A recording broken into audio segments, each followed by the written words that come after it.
Okay, woo, we are live. Welcome to OnSet. I am Daniel Norton, this is Paulina. Hi. And we are gonna, what are we doing today? Oh, photo shoot.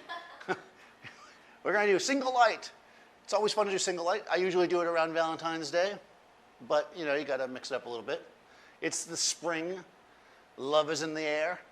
If you only have one light, you can still make photos. So yeah, we're going to do a variety of different shots using one light, kind of play around a little bit. This is the ProPhoto B10, and because people always ask what I'm using, and I have, I'm using the Nikon Z6 II. Currently I have an 85mm lens on there. I think I'll leave that on today. We're going to play around with the 85, use a little bit of a longer lens. We were shooting some beauty stuff earlier, which was really fun. You missed that, sorry. So now we're going to just have some fun stuff. You'll see those pictures soon. And yeah, let's go through it. So again, if you have questions as you go, let me know. We're going to keep this nice and simple. I am tethered into Capture One, as always, so we'll show the pictures as we go. First thing I want to do is set myself up so that, you know, we get what I call a black frame, right? We're going to set our camera at its lowest normal kind of ISO, which is 100 in the case of this camera. We're going to set our shutter speed at 200, which is its normal kind of flash sync. And then I'm going to set my f-stop until we get basically a very, very dark or black frame. F8 is usually pretty good here. So in the studio, it's my studio. I'm here all the time, so I already kind of know that. It might be a different thing for you, but let's just take a shot and see what we get. We should get a pretty dark frame. And oh yes, that was very, very exciting. There we go. Let's try it again. Yep. Okay, there we go. So it's good. We're looking at it. I mean, you know, sometimes, because I always call it a black frame, it doesn't have to be absolutely super, super black. As long as it's mostly black. When you need it to be absolutely black is when you're doing any kind of movement. So if we're in a situation where somebody's going to be moving around a lot and we don't want blur, we really have to be careful about that. But this should be fine. As long as you're between a stop and 2 stops under, you should be good. And the way we're going to know that is we're going to grab our exposure slider and we're going to bring it over until we start to see her. Oh, we're pretty dark, actually. Look at that. We're 2 3/4 stops. That's more than enough to keep us so that the only light that will be affecting our shot will be our single light. Now, David Hobby over at the Strobist always says, or said once anyways, and people repeat it all the time, including me, is that whenever you're shooting with one light, you have 2 lights, right? What? Because you have the lights in the space, right? In this case, we're turning that light off. That's what I'm doing with my exposure right now. I'm already controlling one light by turning off what is the ambient light, right? Even if it was only a candle lighting the space, there's still a light there that you can use, right? You're very rarely in a place that doesn't have any light. So if we wanted to use some of the available light, maybe we'll do that. We could do that. But let's start with just using our flash. So again, this is a ProPhoto B10. Let me turn it on. This actually has a constant light. I mean, most flashes like this have a modeling light. It has basically a little bit of a stronger constant light that you can change the color temperature and stuff. We're not going to use that right now, though. We're just going to use the flash part of it. So I'm going to use what's called TTL, through the lens metering, meaning that my camera, using the remote on top, is going to communicate with the flash to give me a proper exposure. And whenever I do this, sometimes I get questions, people saying, well, how is the camera set? Is the camera in automatic? The camera could be in automatic, but no, the camera is in manual. I'm controlling my settings, but the flash will adjust to my settings. And if we just take the flash, I mean, just to kind of give you a basic, if I just point the flash at her, I mean, this is, you know, premium stuff here. It's going to be good, right? Right? We know what's going to happen, right? We know. You guys have seen this before, right? And if you haven't, you're going to see it for the first time now. This is a small light source. It's about 2.5 inches, right? And that means that it's going to be hard because the hardness and softness of your light is based on the size of it relative to the subject. Since 3 inches is smaller than Paulina's head, and we're going to basically shoot a headshot, it's going to be a hard light, meaning our shadows are going to have really abrupt lines where they drop from neutral, like skin tone, to shadow. So let's take a shot, see what we get. Oh yeah. Now, hard light isn't necessarily bad, right? It's not like this is the worst thing in the world. It's not terrible, right? But what we do get is this line right here, right? This very sharp line. It brings out detail. We can see the texture in her lips. We can see how sharp things are, right? We see shadow here. And of course, there's a shadow on the wall, which is fine. If you're looking to bring out texture, if you're looking to bring out muscles, you're looking to bring out glow, stuff like that, hard light can be really good. So just using your light as it is might be fine. If you don't like the shadow on the wall, obviously that's just a matter of positioning the light. So let's just work with just the hard light to start with. Let's just do that. So if I just take my light and I think, well, when the light's right here, it's throwing the shadow's right there on the wall. There's a couple of ways I can get rid of it. I can either move my light this way, which will then put the light over there, right? And then she could turn towards it more and do a little bit of profile, right? Or I could bring my light up higher, which will put the shadow down, right? The shadow's gonna be the opposite of our light. So if we want our shadow out of the shot, we got to move it. So let's bring the light up higher and more in front of her. This is generally a classic way to photograph like a female subject especially, but any kind of beauty stuff, having the light kind of more central on them and throwing our shadows basically down behind them. And I'm also gonna come in on a tighter shot here. I'm gonna put that right there. And again, because I'm using TTL, the exposure will automatically compensate for me and give me a proper exposure. We'll throw a sandbag on this. We don't want to drop this on her because you don't want to drop a hard light on somebody because it's hard.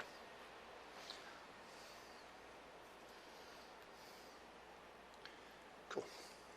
I'm going to go horizontal like all the kids do it.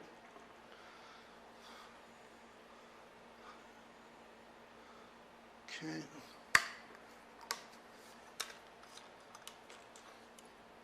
So the trick to all photography is to take like a kind of a mediocre to bad shot to start off with. This way it just looks good. You don't want to do a great shot right away. You don't want to make it look too easy. True. Right? They'll be like, what am I paying for? All right, so.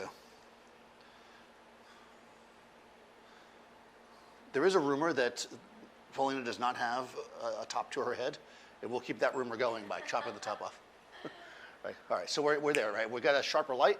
We can see there's no shadow on the wall anymore, but there's definitely shadow on her. It's very glamorous, right? It's got this certain glamour feel to it, but because we have this hard shadow, we are losing detail in here, right? Well, second rule of photography is always cheat. I said it was a one light. I didn't say I couldn't use a reflector, right? So let's use a reflector, right? I'm only using one light, technically. So let's use I know, I'm cheating already. We're only a couple minutes into this. Seth made these beautiful reflectors. What's that? What? Oh, what metering mode am I using? Matrix. I'm using matrix metering. This is a piece of foam board with some tin foil taped onto or glued onto it, aka the Brooklyn Reflector, made by Seth. Seth made some beautiful ones. If you check out his channel, in bronze color and stuff, but if I use them first before he does, he will kill me, so I will use the beat up old one to start with. So I want to move my reflector so that it is going to reflect. I know that sounds obvious, right? And now we can fill it. So you can have detail, right? It's still a hard light, right? We can still see the shadow edge, but we've got detail now in the area. So hard doesn't mean that there's no detail or that, I mean, really you could, let me switch to the silver side. We could really fill the shadow in a lot. Yeah, I could even do this if I want to be fancy. Right? I mean, we can really fill it in. So like at some point you don't really want to do that because it becomes weird because you get that line there, but you can see how much we can fill it with a little silver reflector. So it's definitely possible to have a hard light and not lose detail on the shadow. It's not, that's like a weird angle to that shadow. We could control where it falls. Again, just like anything. If I want to control where the light is or the shadow is, I can just have, go ahead and step towards me. I'm sorry, further back. Yeah, so if she steps back, right, and then I lower the light a bit, you can see that come so you're centered on it. Yeah. We can see that the shadow becomes less deep because she's further back. Can also turn it like that. Let's get it where we want it. Cool. And of course, it's right behind her now on the wall, so I got to be careful. Although I kind of like it. I kind of like it. We've got the shadow again on the wall. It's actually bouncing up from the floor, which is kind of cool.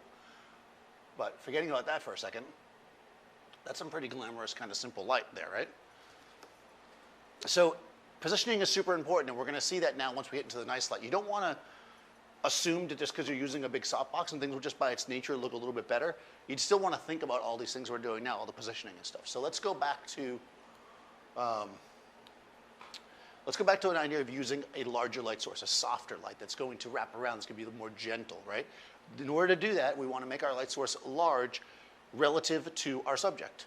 So one simple way to do that, without even getting too crazy, is to use something like this. This is a Lastalite Halo Compact Diffuser. You can also get the ones that just pop open. You probably see these. This is probably one of the first things that photographers buy when they want to modify their light, right? You can use it outside with the sun or whatever. This one's a diffuser. It's nice and thick, white diffusion. And what's going to happen is when we use this, it's going to become our light source, right? So we can actually bring it in. And again, I'm using TTL. And that's going to basically soften up the light. We can already see that it's nice and gentle. It still is a little hard because, again, it's not huge, but we can see how the light feathers down now and creates a much kind of cleaner light. And you barely see any shadow on the background. Now, in order to make this softer, if I wanted, I need to fill more of it with the light. So in order to do that, I've got to raise the light up. Boom, like that. And we can look at our light and bring it in so that it is very close to her. And like that, boom, right? And now it's softer, right? And we're creating, with this single light, this beautiful soft light across her face, right? Much more kind of gentle. And again, we're not seeing the shadow in the background because it's really spreading out more. It's diffusing the light, spreading it out, it's filling it in. Really, really easy. This could be any light. Obviously, I'm using this pro photo. It could be a speed light. It could be any kind of strobe you have. It could even be a hot light, right? Questions, thoughts, concerns? All right, coffee. What's the power of the light you're using? The light has a total of 250 watt seconds. What it's set at right now is about 3 stops under maximum, so it's at about 50 watt seconds-ish, somewhere around that, a little bit less probably. Yeah, and again, we can use this to control the light. So I can also control the direction of the light by having, like, I can even make it more on top of her. Remember, because it's soft, it's still going to be soft, but now I've changed the direction of it a bit, right? So we can change it up and make a different feel. It's kind of a little bit more kind of natural overhead versus this more directional glamour. I knew that was going to roll away, right? So you've got this more kind of punched in directional glamour. This is like more kind of overhead, kind of natural. You might do that and then use a reflector, right? So there's a lot of different ways we can do this, even just with the diffuser. Now, the only downside to this is great because it's small, right? And easy and relatively inexpensive, and you can use it with any light. Downside is that I got to either have another stand for it or have somebody hold it, or I'm kind of awkward. I'm like, hey, oh. I mean, I'm always awkward, we know that, but yeah, you know. But basically, it's not the most ideal thing in the world, which is why, I know it's weird, right? But lighting manufacturers have created light modifiers that actually go onto the lights, such as this. This is a 3-foot Pro Photo Octa with a grid. What that's going to do is give us a large light source, even larger than a little bit larger than the Halo. The grid is going to help us shape the light and control where it falls, right? The grid doesn't focus the light, but it controls kind of the spread of it. So if we want to kind of get more control of our space, we could use the grid, which is what we're going to do. So let me move this back.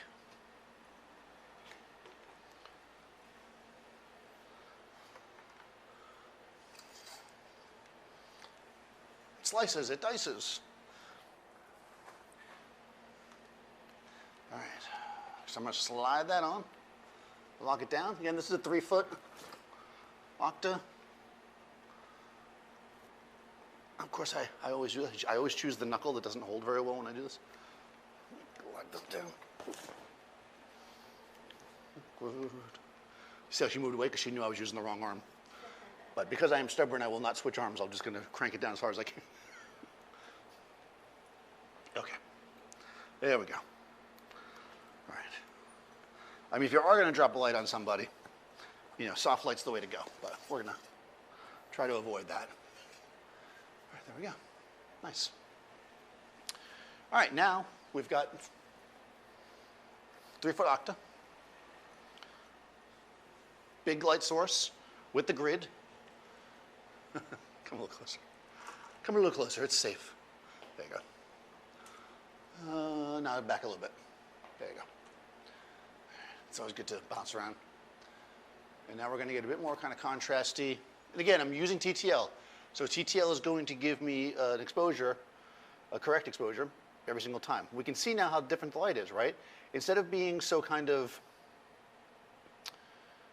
open and kind of glowy, which the other light is because it's bouncing everywhere, this is giving us more kind of defined shadows, more contrast, because we don't have as much kind of extra light bouncing around the room. In the first setup, there's lots of light kind of bouncing around everywhere because the diffuser is giving us that. With the grid, we're getting this like kind of more refined light, more controlled light, and also the background's a little bit darker because not as much light is getting back there. If we move the whole setup further from the background, we could get the background even completely black if we really wanted to. So that's really the advantage there. It really gives you that shaping ability. Right? Right. That's right, Daniel. Let's do that. Let's do something more dramatic. Let's move away. For some reason, I got so close to the background.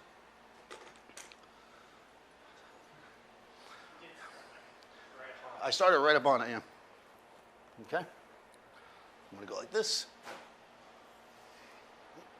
Let's move her back.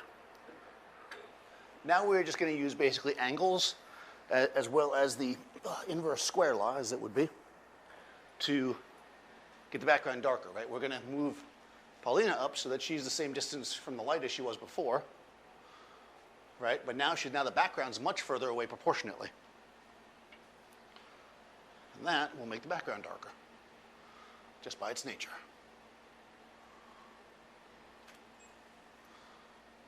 There we go, darker background, right? So now we're able to create, with the same single light, right? Same gray background, we're able to kind of create 3 different looks really simply. Partially, it comes down to where the light spreads. Partially, it comes down to how close the subject is to the background. It's the same angle of the light, and she's basically the same distance from the light, but the difference is how far the background is from her and the type of modifier that we're using. Yeah, we could be even more tight. You want to be even more tight right here. What if we were to use, I know it's crazy, I'm flying through these. We're going to get every single modifier in the world. We're going to use through all the modifiers. Which modifier did you use today? All of them. We're going to, yeah. Let's say that we want a light that's pretty hard, but that's more refined, right? One really popular tool for that would be a beauty dish. So the beauty dish is essentially a medium-sized modifier, if you think about it. It's about 22 inches, right? So it's not huge, but compared to somebody's head, an average head, it's a little bit bigger, right?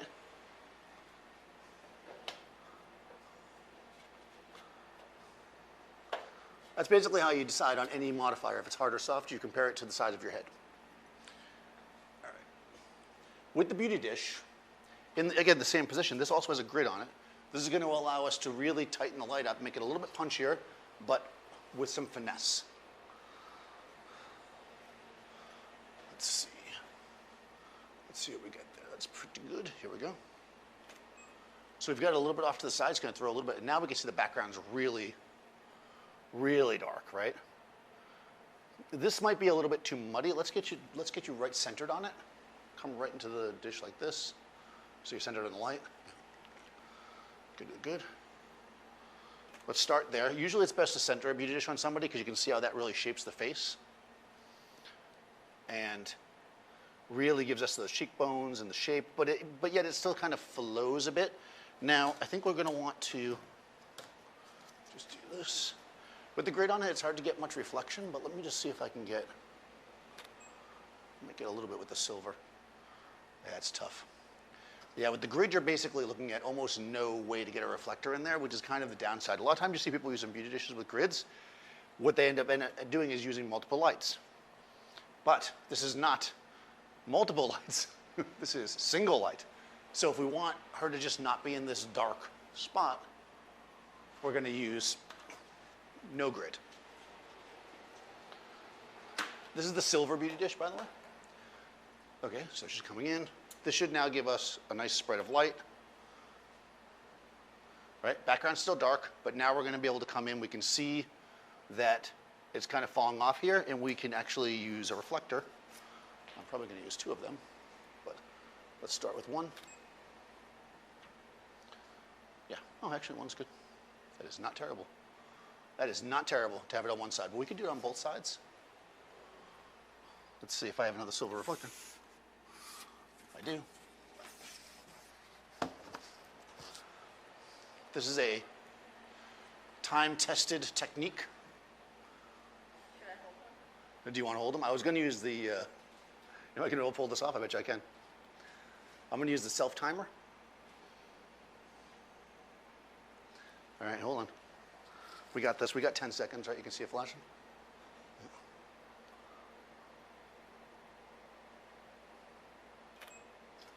Okay, that was smart. Yeah, right? Boom, I've done this a few times. Now we've got light on both sides. Right, now she's filled in. She thinks I'm crazy, but she's got this little kick from the side with the silver. Yeah, I mean, you could just have her hold them as well. Let's do it with you holding them. You could probably do a good job as well, but you like that though, right? Let's do this actually. Let's do like a V in front of you, like this. Yeah. Like you're tanning, exactly. Oh, too funny. All right, here we go. Oh, I got turned off the self-timer, so here we go. This is glamorous. There it is, right? So again, this is a relatively hard kind of punchy light, which is shaping our face, but we're filling in. So we're getting that beautiful detail, right? And we're getting nice light all over her face. All over her face, just like that. Pretty good, right? Not bad. Look at that. All that with some cardboard and a pro photo light. Cool. Let's do something kind of, let's get beyond the kind of central kind of beauty setup, right? Because that's kind of your classic. You can see what you can do with these different kind of lights. But let's take the light and put it in a different position. Let's get our light maybe a little bit off to the side. Let's create a little drama for your mama.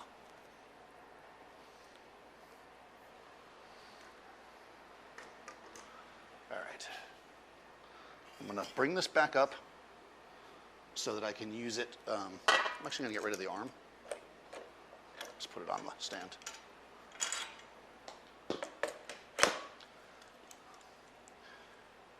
Probably one of the most common things I get asked is, what do you do if you don't have a C-stand? So, well, if you didn't have a C-stand, you just had a regular stand like this. We'll kind of turn this into a regular stand. So you don't have the arm, basically, is what they mean when I say that. All right, so go ahead and let's find a good spot for you. Let's say right there. Okay, so we've got her here. And let's create something interesting. I'm going to come around this side. I'm going to create a little shadow, a little drama. Okay, that's it. And again, I'm in TTL, right? So it's always going to try to give me what it thinks is the right exposure. As you start to create more shadow on your images, though, you may need to adjust it. I mean, so far, I did a pretty good job, but let's see.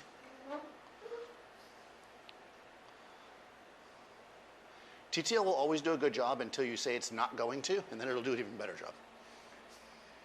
It doesn't like to be told. Right, and we're bringing the light around, right? And as I bring it around, you see we're bringing the shadow in, right? We're bringing this drama in. And again, if you don't want to lose that edge of her chin, we can then kick a reflector in, right? Shadow is good, but we want to make sure that it's appropriate to what we're doing, right? Okay. And the thing is, if that's too much of a fill, we can move the reflector lower. All right, so that way we're just getting that side of our face cut out, right? We're seeing into the shadow here, but we still have that nice shape, that nice drama of the light coming on. Really simply, this is kind of like a, I don't know, what's that, like almost like a 45 degree. And we're putting the light closer to it because the closer the light is to somebody, because of the inverse square law, it's going to have faster fall off, meaning that we're going to get more shadow. If I back the light further away from her, which will make it harder, it will also reduce the amount of shadow because it will have less fall off. So it won't go to shadow as quickly. It'll just, when it goes to shadow, it'll be harder. So that's basically your difference there. Sometimes people see a shot like that and they go, well, that's not soft. Well, this is kind of in the middle, because the shadow, but it's not the shadow that makes it hard or soft. It's the transition in the shadow. So always keep that in mind. So if we get the light really close, let's go really close with it. So why not? Let's get super close. I'm guessing that's in the shot. No, not really.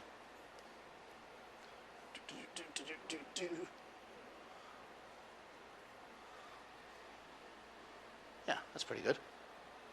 All right, we're going to start there. The shadow's going to drop off pretty quickly. Yeah, and now we can see that the light is super soft. It drops off into shadow here with no reflector, and we have kind of a nice light that's shaping around.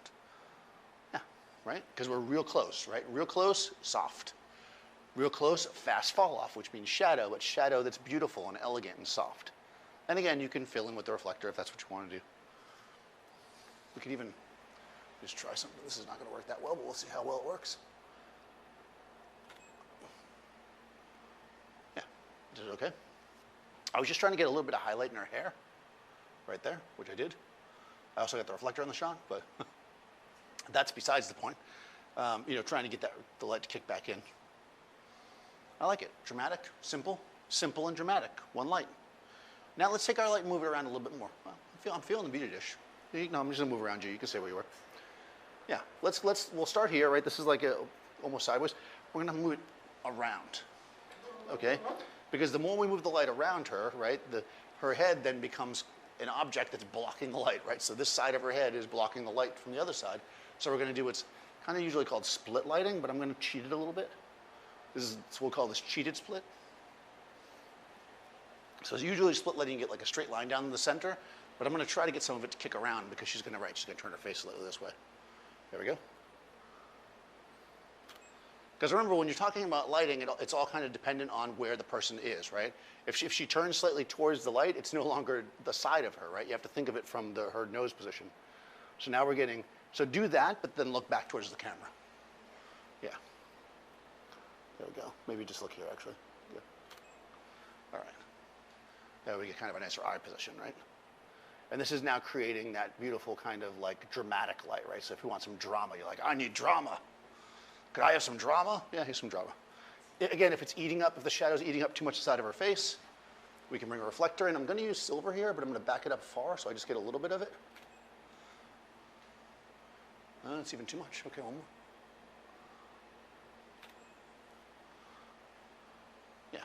How far away you put the reflector really comes down to just a matter of kind of practice, because I get that question a lot too. It's like, obviously the closer you put the reflector, the more it'll fill in. So we can see here where it's a little bit less filled here, right? So it kind of comes down to figuring out where you want that. And of course, there's no fill there. I think I like that the best. Like a little drama, right? We can do some drama. Now, we can keep going. I can keep going. Can you keep going? It's fine. So we'll just continue to circle around. And now we're doing what's called short lighting. All of a sudden I'm doing like a lighting positions class. We'll have to read in this one. So this is short lighting because it's for people that are less tall than the photographer. Actually, that's actually split lighting. So what we want to do is look this way. Yeah. So short lighting generally means that the light's coming from the opposite side. But the problem with now we're getting into a TTL issue, right? Because the light's coming from the back, TTL is getting very confused as to what to do. So we're probably going to have to switch to manual in a second, but I want to kind of tweak this a little bit because this is not a great position for you. I like to bring the light like this and feather it when I do a short light, as opposed to shooting it right at the side of her face. And again, I'm just going to let TTL do its thing. So go ahead and look this way. A little more. Don't lean, just look. Yeah. No, don't lean. Wait, what? Don't lean, just look. Okay. There you go, yeah. Because if you lean too close to the light, then okay. So that's closer to what I want, but the exposure's off, right? So what we're gonna do is grab the TTL and I'm gonna switch it. You can do exposure compensation, but at this point I'd rather just switch to manual. Once you switch to manual, the light locks in where it was. I can just look at my exposure here and go, okay, that's a bit hot. So let me grab my exposure slider and bring it down to where it looks where I want it, somewhere around there. It's about a stop and a quarter. So I'm gonna come up to here and I'm gonna lower my light. I'll just do it by one stop. A little crooked here too, so let me do this.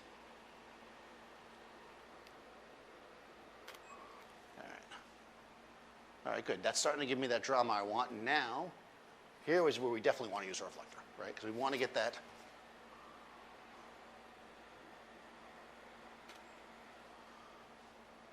There it is. Okay, so see how this is basically at the camera position. So this is on axis fill. And depending on how I tilt it, I get more or less. You know, you can have more or you can have less. And again, that really just comes down to the position of the reflector. The less I think is nice because it's subtle, right? It doesn't even look like there's anything there. It's kind of how you would think it would look, even though it's technically a reflector. With no reflector, it was basically black, right? Just that little hint. And also it gives that little sparkle in her eye, which then brings that out, which is all we really want there, right? That little bit of mood, like what's going on there? What's happening? It's mysterious, right? Easy as that. Now, again, a lot of this comes down to the position of her face too. So if we go back to the side, let's say, and we just have her profile at me. So look right at the light, right? That's gonna also create a different pattern. I'm gonna come up a little bit. Yeah, there we go. And again, I don't have a grid anymore. I'm just shooting with the raw beauty dish. Yeah, so profile me there. There we go. Okay, I'm probably gonna go up a little bit because you got tall all of a sudden. Yeah, that's pretty good. Do that same one. I just want to get a little higher. Also jiggling here. Something's loose. Something's loose in my tripod. Okay, here we go. Perfect. Yeah, there we go. Right, now we're creating, again, more of a profile with this kind of beautiful light coming across her face. Nice and simple with the beauty dish, one light. And again, if we want to fill in,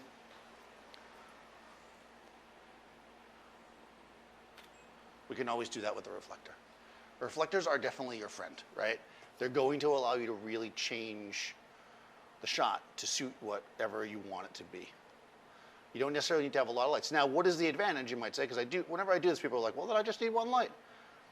Sure, I'm not saying when you do this that you only ever need one light. The thing is, if you use a reflector, you are somewhat limited, right? If I had another light source here, I could control exactly the exposure, exactly its position. So there's reasons to have more than one light, but if you just have one light, you're working quickly, or you want to do something dramatic, or you're just starting out, and maybe this is your first light, you can definitely get a lot of stuff done with just one light.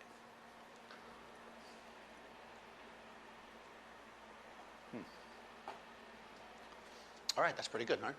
I like that. Beauty dish is nice. You know, though, I'm having this moment where I'm really enjoying these reflectors. Let's try something. We haven't done this in a while. I usually do this in the speed light demo. Let's get rid of this for a second. Let's say that you bought yourself a Pro Photo B10. You were like, it's my birthday, I'm gonna buy myself a B10. And then you weren't sure, they were out of beauty dishes that day at the store. So you're just there, and you're like, yeah, but this is a little bit hard for me. Well, you go down to the local 5 and dime, and you buy yourself some cardboard, foam board. Let's get a bigger one. You're gonna treat yourself, you get a big one. Oh, you get one that actually has black on one side, which is nice. We can take this board, right? And again, using the same, oh, I think this is the one that sets sprayed with black. That's really cool. We can use the same concept to create the larger light source by bouncing our light off of the board, right? And create a nice big light source like that.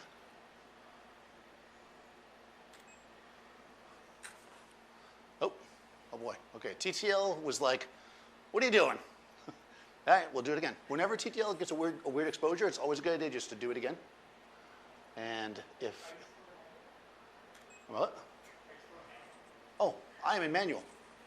Yes, see, I blame TTL, always blame TTL. I'm in manual, that's right. Dave is correct, I switched. There we go. That's what happens when I set the camera correctly. You know, and again, here we are, bouncing off a board, creating a nice light. It feels very organic, feels very natural in a sense, like natural in the sense that it's kind of large and bouncy, which is how most light is when you're looking at it. So don't be afraid to just use the simplest light source. With one flash and a board, we're basically able to create, you know, which is a pretty decent shot. And again, we can do all the same positioning and stuff. I can put it right in front of her. Now, I mean, does this mean that you never need to buy a modifier? No, of course not. Modifiers are going to give you more control, but if this is what I got, then I can work with it to create all kinds of different shots.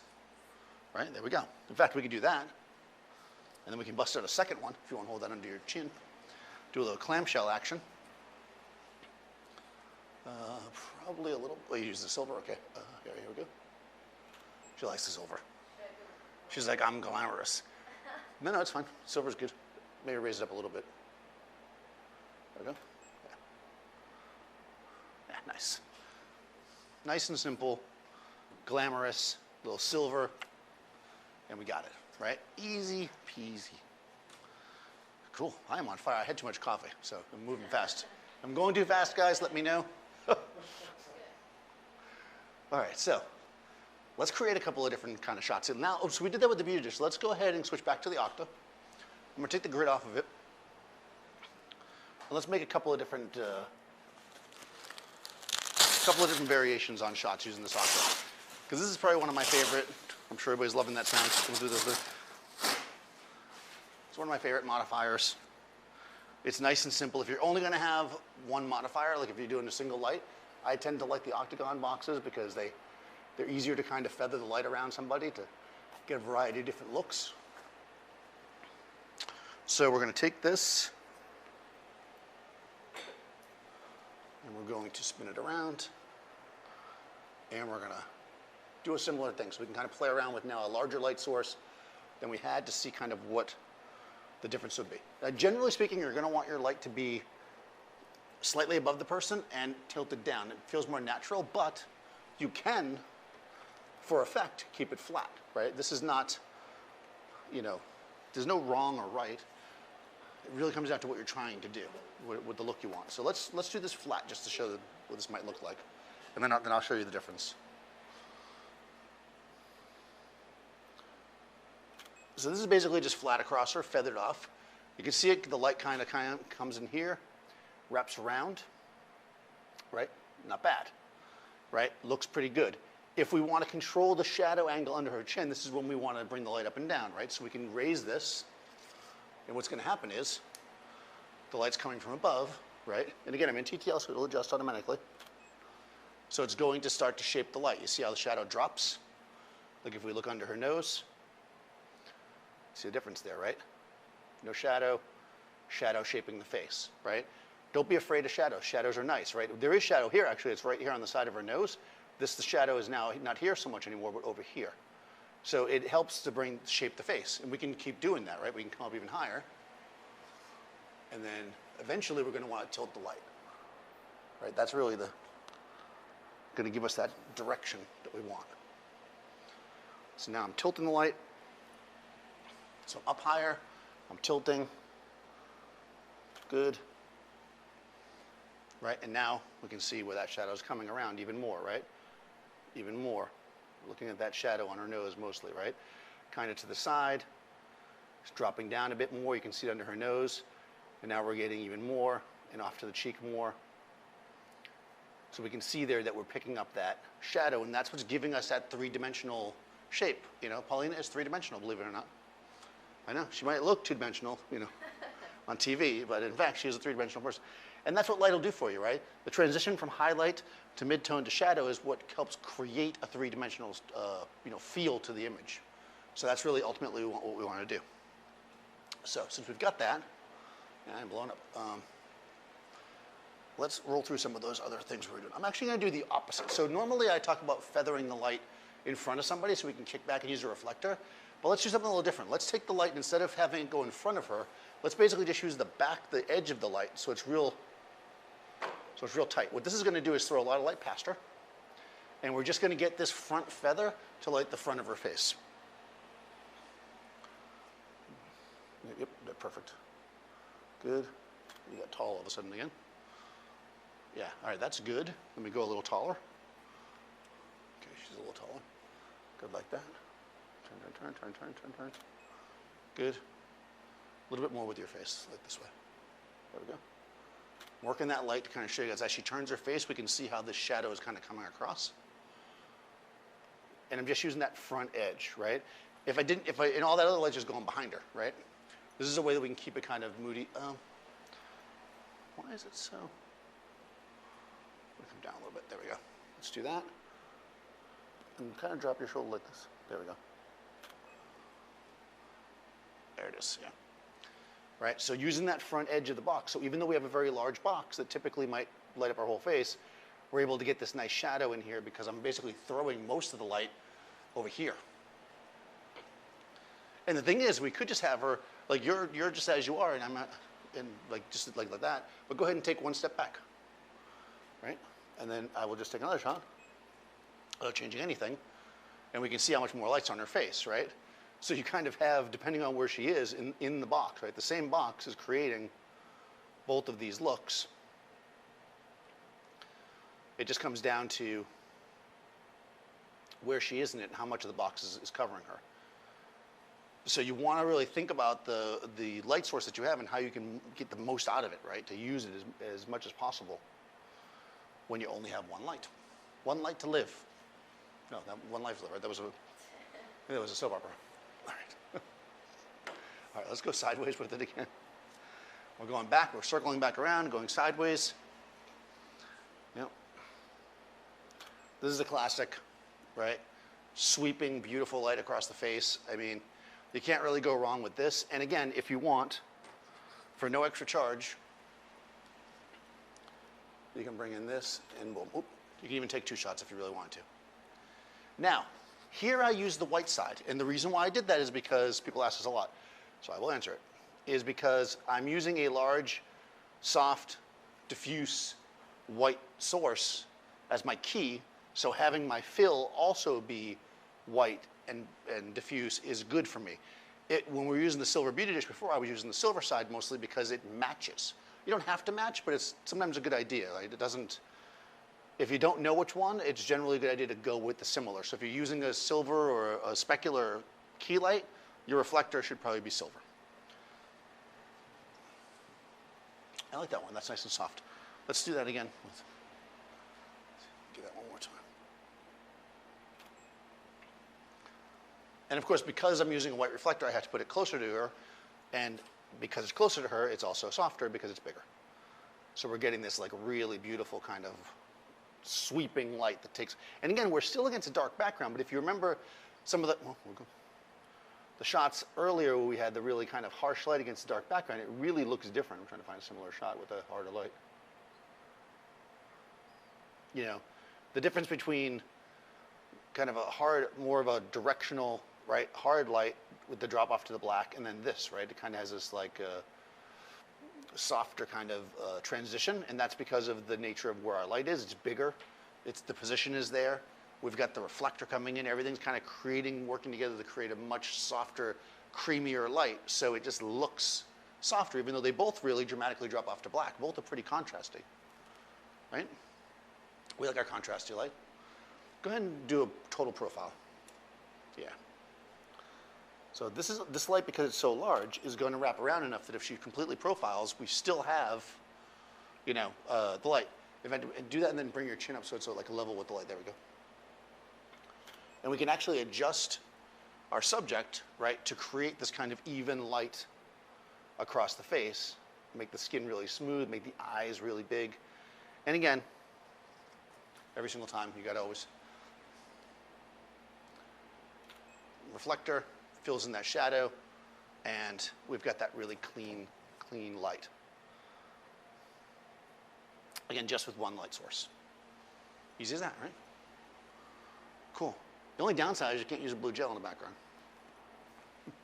But I did promise that we might use some of the light in the space, so let's do that. So let's say, for instance, I mean, the light in the space is ugly. You can see it on me, right? I mean, it's just overhead bouncy light. But let's say we wanted to fill in the background a bit because it was a little bit too bright. Let's figure out how we can make that work. If I just take my camera exposure, right, I'm gonna turn the, I basically have my camera set right now so that I can see the exposure through the lens. So I'm going to just make some adjustments. I'm gonna just use the shutter speed. That's the easiest way to do it. And I'm gonna drop down to, I'll go down to a 30th. And I'm gonna open up my aperture as well. The reason why I don't want to necessarily go down to lower than the 30th if I don't have to, because then that's gonna, there could be some blur. I think most people could stand still for a 30th. Okay, so we have that. Let me kill the modeling light on the softbox. Okay, so this is the light in the space. Just flat, oh, nope, the flash just went off, so that's the mixed light. Forget that you saw that. Forget that you saw. Nice. Let's turn the flash off again. Let's just take a shot of the light in space. So we can see that it's still a bit dark, right? That's our shadow point. So, all right, so I'm gonna go down. I'm at f4 now. I'm gonna go to 2.8. I know you guys love to shoot at 2.8. All right, we're gonna go, all right, 15th of a second, 2.8. Now I could also increase the ISO, of course, but I don't feel like doing that. All right, so that's a flat, kind of ugly shot. So let's say you wanted the background, though, to be lit, right? And we wanted this, but you want to clean her up. What I would normally do in this situation is I want to look at this and think, well, where is the light coming from? Where does it make sense for me to place my key light so that it can kind of work with the situation and feel more natural? And for me, I would either put it over here because we can see that this is where the light, the windows are basically, or I would put it in the center because the rest of the light's coming from over the top of her head. So let's go with the center because we know we like that. So I'm going to bring this back in. Oh, and because we're playing that we don't have an arm, I'm just going to go like this and lower this and take this like this. Okay, so I'm just going to tilt it down. Now, yeah, I'm not going to be able to get the light exactly centered on her because obviously the camera is in the center, but I can get it pretty close by going like this. That's pretty centered. Right, that's pretty centered, right? And now I'm going to turn my flash on. And we're going to keep all the other settings, and we're just going to go boop, and we're in TTL. There we go, right? So now we've cleaned it up, right? We have kind of clean light on her. And now the only issue here is that the color of the light in the space is kind of ugly. And the way that we would get around that is we would do a custom white balance. I mean, the right way to do it, I mean, if you had the time, would be to do a custom white balance in the space and then add a gel to your flash, but we'll assume that we don't have time for that. So we're going to just hold up a white balance card in the mixed light, right? We're going to jump over here and capture one. We're going to make a custom white balance off of it. Okay. I still may tweak it myself because when you do it in mixed light, it's hard to make it perfect. All right, so hold, boom. That's not terrible. All right, and now we've got basically the background's lit up. She's there. Let me take this off. It's super shallow. Look how shallow that depth of field is. I'm so not used to shooting that. It looks like I'm focused on her eyelashes, but you can get a nice focus on her eyeball. And then this looks a little on the green side to me. So I'm just going to jump in here and adjust this up a bit. And again, I'm in capture one, right? Also looks a little bit cool. I'm going to warm it up. And then when I did that, it actually still looks a little bit green. Sometimes, again, because it's a portrait, I just want it to look good. I don't care if it's right based on the custom white balance thing. So, and then once it locks in, you got closer to me somehow. Yeah, there we go. Once it locks in, oops, sorry. No, it's okay. There we go. Once it locks in, it'll copy those color settings, and we'll get a nice shot that mixes the light. That's basically how you mix light in the space. You might run that into an event. It could be anything. If you're outside in the daylight, the concept's still the same. You want to get a base exposure, right? And again, now I can manipulate this as much as I want. I can come in here and go, okay, that's fine, but if I start bringing my shutter speed up, let's say I bring my shutter speed up to a 60th, that's 2 stops, right? You'll see the background now starts to drop off, and we're getting more and more flash. So I'll bring it up to 125, right? There we go, and we can see that we're getting more and more flash each time. We'll bring it up to a 200. And this is basically eliminating, or starting to eliminate, the light that's in the space. We're controlling the space with the flash. Even though it's only a single flash unit, we can completely take control of the space. Just like we did at the beginning, if we go all the way back to F8, oops, sorry, we're back to where we were, right? And that gives us total control. I am going to do this, though. Now that I did that, I'm going to take away that custom white balance, although that actually looks pretty good, strangely. But let me go here, and let's just go to, I think how I normally set my camera is 5,000, and get rid of this. Yeah, that's where we are. And then when I take the next frame, it should keep those settings, because that's how I have it set. Yeah, and there we are. So we've gone from grabbing some of the light in the space all the ways to, using flash. And that's the thing, right? When you have just one light, you've got some options, right? You can use some of the light in the space if you want to fill in, to kind of mix with, to light the background. You can do all these different things. You just have to think about your flash, right? And you can place somebody. Like, obviously, if I was photographing Paulina in the space, which I am, let's say for an event, I wouldn't put her right under one of these lights that you see in the ceiling, because that would influence her too much, right? We want to put her away from the lights where they're just filling in, and then we're going to hit her with some flash to fill. Right? That all makes sense, right? Cool. Let's finish up with another grid shot. I want to do something a little more dramatic. No, you know what? We haven't done this in a while. Let's use the Magnum. So let's use the Magnum reflector. So if you want to shoot something that's kind of really punchy and hard, but still has some kind of beauty to it, this Magnum reflector is really great for that. It's not huge. I think it's 18 inches. So it's definitely falls into the category of a hard light generally. It's silver, so it's going to be very specular. It's going to punch the highlights out. This is the kind of thing that I'll use if I'm trying to get either really tight, kind of crisp beauty shots, or if I'm trying to get, from outside and I'm trying to get the sun, a look that feels like the sun, because it has that same kind of specularity. They do make one that's specifically OCF, that's supposedly for these lights, that's better for these lights. I actually like the original one better, even though somebody from ProPhoto, I'm sure, is going to come to the stream and tell me I'm doing it wrong. You're not doing it wrong if it's the way you like it. Don't let anybody tell you that. All right, so I'm in TTO. Let's see what's going to happen. This might be a lot. Oh, no. Wow, TTO has been on it today. So we can see it's hard, but if you remember from the earlier shots, it's not like that, right? It doesn't have that kind of unflattering hardness. It has this real crisp hard. And actually, where it's hitting her hair, we can actually see that we're getting some glow. Could you actually put your hair like in front like this?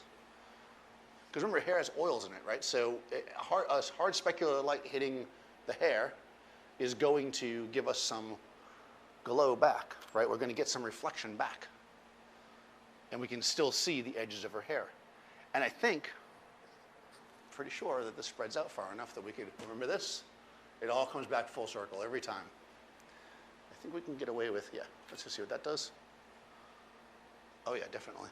So we go like that. Yeah. All right, so we'll do this. We're going to have you, I'm going back to my, I want to do it on the sides. If you won't be able to hold it. I'm going to go back to my 10-second timer. All right, so get perfect. Here we go. F8, she's looking right at me. This is the beauty shot. Boom, we hit it. I got 10 seconds. I'm taking all the time in the world. I'm going to come around with the silver.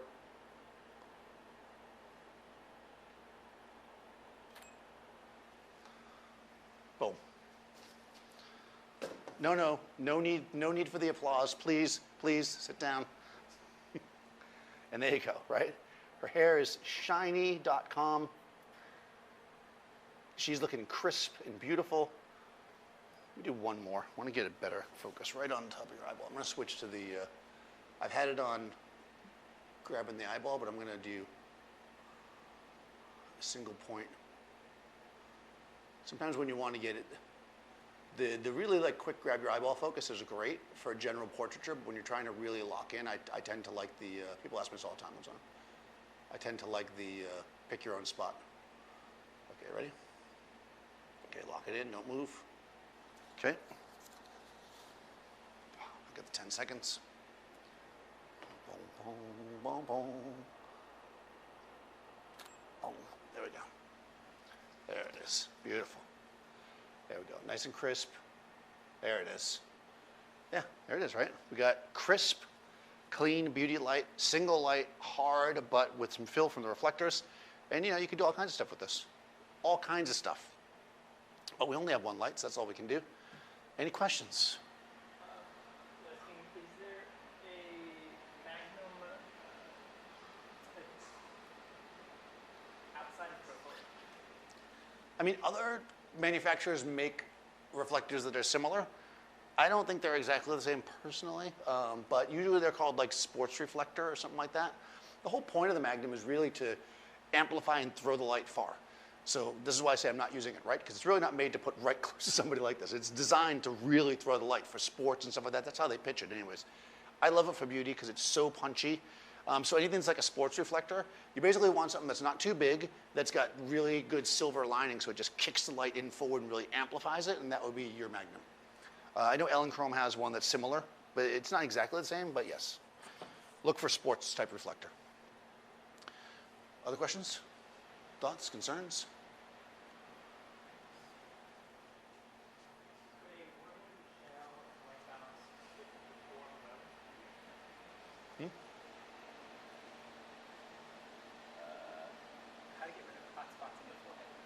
How to get rid of a hot spot in the forehead? Well, it depends on why you're trying to, you mean in this shot? I would not, because this is not a hot spot. That's shaping, look at this detail there. That is shaping the face. Remember that when you're shaping somebody's face, there's what they call T-zone, right? So you've got basically your line here and your nose and you got your chin. Those are highlights. If you get rid of all the highlight, what you get is a flat face, which is not what you're doing here. If you want that, then you do go back to this. Where was was it this? Yeah. Right? There you go. How did I do that? Soft, large, diffused light. Diffusion controls your highlights. So if you diffuse your light, you will reduce the amount of highlight. But with something like a Magnum reflector, if I diffuse it, you kind of lose the point. Like the whole point of it is you want it to be punchy and silver. So I wouldn't do it here, if that's what you're asking. If you don't like this, don't use it, right? Use this instead, which is basically a big old soft light. And again, it happens to be that that's a big old soft light, but the thing with soft light is that because when your light is larger, it's softer, generally a lot of modifiers that make the light larger are diffusion. And diffusion reduces your highlights. So you're gonna find that things like soft boxes and umbrellas, diffusive umbrellas, are going to reduce the amount of highlight because they are huge pieces of diffusion, right? I could reduce the amount of highlight here just by putting a piece of diffusion on here, but it wouldn't look right. It would just look weird because it's not what the modifier is made for, in my opinion. That was a good question, though. Yeah, I think some people don't be afraid of shadow, don't be afraid of highlight. People are so quick to, especially in a world where everybody's photoshopping everything, they're so quick to get rid of things that are the detail that makes something three-dimensional. Look at any painting. You're going to see bright highlights. You're going to see dark shadows. That is what makes things three-dimensional. When you flatten everything out, it's fine, but it doesn't have that flavor, right? Control your highlight, control your shadow, but don't be afraid to use it. You know, this is well within the dynamic range of my camera. I didn't tweak it at all. That's literally out of the camera. We can see there's detail there. So, no problem. I could get that back by using highlight control if I want to, if you were really nervous about it. Right? But we're not nervous, are we? We're not nervous. All right, I will be back in 2 weeks, I believe. If there's any other questions, put them in the comments below. Oh, also, I forgot to say, I was supposed to say at the beginning. On the 6th of June, I will be on Adorama's Twitch. We're going to be doing some gaming. I'll be running some Dungeons & Dragons. If you are interested in watching gaming or just hanging out with us, it's going to be super fun. Wow. Come on Twitch. I know, it's going to be cool. I might wear a hat. Probably not, but I might. So that's Adorama XP is the Twitch channel. But go ahead and put any other questions about this in the comments below. or anything you want to see in future of these videos, I will be back in about 2 weeks. I think we're doing Intro to Flash then, so if people are new to Flash and you're looking at this going, what's all the technical stuff that you're not telling me about? That's going to be, I think, the next one that we're doing, which is in about 2 weeks. So go ahead and do that, and I will see you next time. Yeah, I don't think you got to go to the graphics. Oh, you did it.